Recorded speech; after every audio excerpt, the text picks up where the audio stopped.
August 4, 2006 Friday அன்னைக்கு ஒரு பொன் குழந்தை குழந்தைய கையில் வாங்கி அவங்க அம்மா ரொம்ப சந்தோஷமாக பார்த்துட்ருக்காங்க. அதே சமயம் அவங்களுக்கு ரொம்ப கவலையாகவும் இருக்குது. ஏன்னா அவளோட அப்பா ஜெயிலில் இருக்கதாகவும் சொல்கிறாங்க.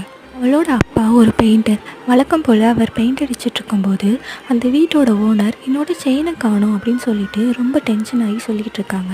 அந்த செயின் பாக்ஸில் பெயிண்ட் ட்ராப் இருந்ததுனால இந்த வீட்டில் வேலை பார்க்குற பெயிண்டர் தான் அந்த செயினை தேடி இருக்கணும் அப்படின்னு சொல்லிட்டு போலீஸ் கம்ப்ளைண்ட் கொடுக்குறாங்க.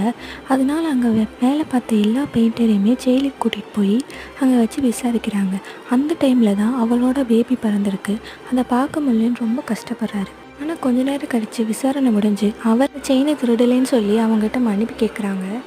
அவர் எதையுமே கண்டுக்காமல் தன்னோட குழந்தைய பார்க்குறதுக்காண்டி போகிறாரு.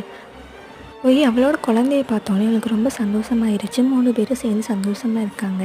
ஸ்டோரியிலேருந்து என்ன தெரியுதுன்னா, ஒருத்தவங்க தப்பு செஞ்சாங்களா அப்படின்னு தெரிஞ்சுக்கிட்டு தான் அவங்க தண்டனை கொடுக்கணும்.